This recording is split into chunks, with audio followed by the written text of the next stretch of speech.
Hello class 9. So today we will be starting with the second topic of geography, which is Earth as the home of humankind. Now we'll come with the introduction. As you all know, I have already told you in the first chapter that Earth is the only planet in the universe that supports life. It is divided into four major spheres. The first one is lithosphere, which is a land area.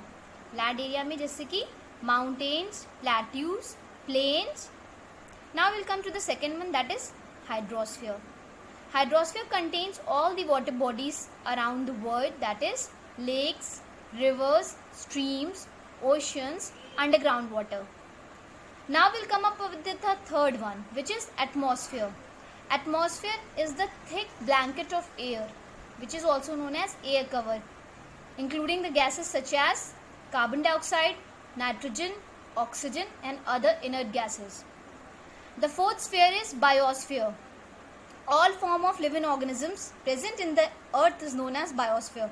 For example, animals, human beings, microorganisms, these come under biosphere.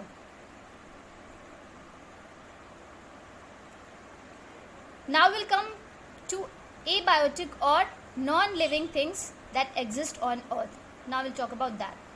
आप सभी को पता है कि अर्थ में living and non living दोनों ही होते हैं, but here will discuss about first abiotic or non living elements. So components which can not grow and reproduce on their own are called abiotic elements. So for example sunlight, water, air, land. आपको पता है sunlight अपने से grow नहीं कर सकती, ना ही reproduce कर सकती है. वाटर अपने से ग्रो नहीं कर सकता, ना रिप्रोड्यूस कर सकता है, as well as air and land. So the first one is solar energy. Solar energy, as you can see, the energy from the sun that earths get in the form of solar radiation is solar energy.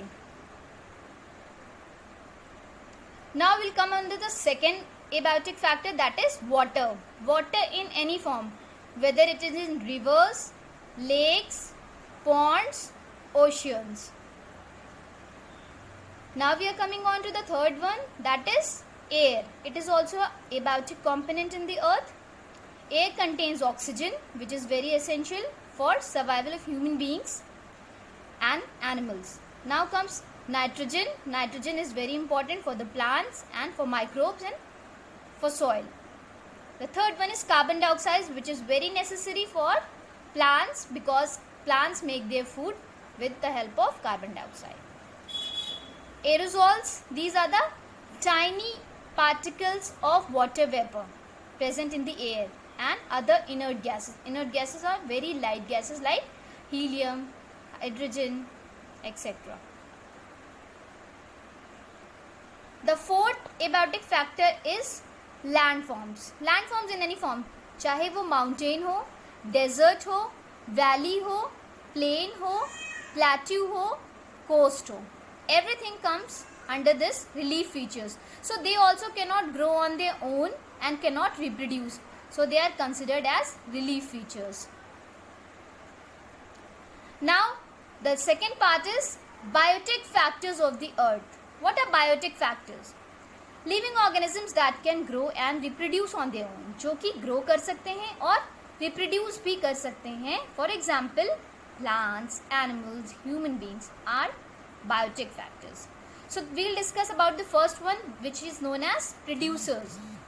Producers हमारे क्या होते हैं? These are all the type of green vegetation और green plants. जितने भी हमारे green plants होते हैं इनको हम producers कहते हैं. क्यों कहते हैं? Because they prepare their own food with the help of sunlight. जैसा कि आप डायग्राम में देख सकते हैं, sunlight is coming and the plant is taking that sunlight and preparing that food. Now we'll come on to the primary consumers. What are primary consumers? Primary consumers are those consumers or animals which eat producers. जो कि हमारे producers को grass को खाते हैं. अभी हमने producers के बारे में discuss किया कि producers क्या होते हैं? हमारे green plants होते हैं. तो जो हमारे green plants को खाने वाले animals होते हैं उनको हम क्या कहते हैं? Primary consumers. For example, you can see sheep and cow. The second one is secondary consumers. Secondary consumers हमारे क्या होते हैं? These are the flesh eating animals, जो कि हमारे प्राइमरी कंज्यूमर्स को कंज्यूम करते हैं. For example they can consume either sheep और काउ. तो बेसिकली कौन कौन से एनिमल्स होते हैं? For example tiger, lion, leopard, these are secondary consumers. Now we'll come on to the decomposers. What are decomposers? Decomposers are small microscopic bacteria or insects that help in the process of decomposition of dead bodies. Dead bodies चाहे वो animals की हो चाहे वो plants की, उसको decompose मतलब mixing that in the soil or in the environment. For example decomposers कौन कौन से होते हैं? worm होता है, mushroom होता है, insects होते हैं, bacteria होते हैं. Now we'll come on to the food chain. This is another component of our earth. Food chain क्या होता है? Basically a series of organisms each dependent on the next as a source of food. आप सभी को पता है कि हमारे अर्थ में जितने भी लिविंग ऑर्गेनिजम्स हैं they are dependent on one another for the food, और ये एक चेन फॉर्म करते हैं. इस चेन को हम क्या कहते हैं? Food chain. अब फॉर एग्जाम्पल आप इस डायग्राम में देख सकते हैं कि देखिए सन से क्या कौन अपना फूड बना रहा है? प्रोड्यूसर्स. तो sun becomes the food of sunlight becomes the food of producers. अब प्रोड्यूसर किसका फूड बन जाते हैं? प्राइमरी कंज्यूमर्स, जैसे कि ग्रास होपर. ठीक है, ग्रास होपर ने प्लांट्स को कंज्यूम किया. अब ग्रास होपर किसका फूड बन जाता है? फ्रॉग का. फ्रॉग ने ग्रास होपर को कंज्यूम किया, वो सेकेंडरी कंज्यूमर बन गया. अब हमारे टर्शरी कंज्यूमर्स कौन हो गए? फ्रॉग को स्नेक ने कंज्यूम किया, वो हमारा क्या हो गया? टर्शरी कंज्यूमर बन गया. अब स्नेक को किसने? हमारे फाइनल कंज्यूमर मतलब कि हॉक ने कंज्यूम किया, तो वो हमारा फाइनल कंज्यूमर बन गया. अब हॉक को किसने डिकम्पोज कर दिया? किसने? फंजाई ने. ठीक है, this is also micro organism, bacteria. तो ये पूरी चेन है. Everybody is dependent on one another for the food. This chain is known as food chain. Now the next one is food web. अब food web होता क्या है? आप सभी को पता है कि ऐसा नहीं कि अर्थ में सिर्फ एक फूड चेन है. Various forms of food chains are available on the environment. अब जब ये सारे फूड चेन एक दूसरे के साथ लिंक हो जाते हैं तो एक बड़ा फूड वेब बनता है. ठीक है, many food chains form food web. ठीक है, तो अब फूड वेब क्या होता है? Food web basically inter connection between the different food chains. जब हमारी डिफरेंट फूड चेन्स एक साथ मिल जाती है, उसमें लिंकेज होता है, तो हमारा फूड वेब तैयार होता है. Understand? Now we'll come on to the final part, that is ecosystem. What is ecosystem? An ecosystem is a community of interdependent organisms together with the environment. अब आपको बता दूं कि ecosystem होता क्या है. जितने भी बायोटिक फैक्टर्स और एबायोटिक फैक्टर्स हमारे एक साथ रहते हैं, कहाँ रहते हैं? इन्वायरमेंट में, और एक दूसरे से कैसे इंटरैक्ट करते हैं, एक सिस्टम फॉर्म करते हैं. ठीक है, प्लांट्स कैसे हमारा सनलाइट पे डिपेंडेंट है, सनलाइट कैसे हमारा प्लांट्स पे डिपेंडेंट है, कैसे हमारे एनिमल्स हमारे प्लांट्स पे डिपेंडेंट है, कैसे ह्यूमन बींग्स एनिमल्स पे डिपेंडेंट है, कैसे हम वाटर पे डिपेंडेंट है, सॉइल कैसे वाटर पे डिपेंडेंट है, एक दूसरे की डिपेंडेंसी, और कैसे हम एक दूसरे से इंटरैक्ट करते हैं एक लिविंग इन्वायरमेंट में. इस पूरे सिस्टम को हम क्या कहते हैं? इकोसिस्टम. जैसे कि फॉरेस्ट इकोसिस्टम होता है, डेजर्ट का इकोसिस्टम होता है, पॉन्ड का इकोसिस्टम होता है. So this is known as ecosystem. Your topic is completed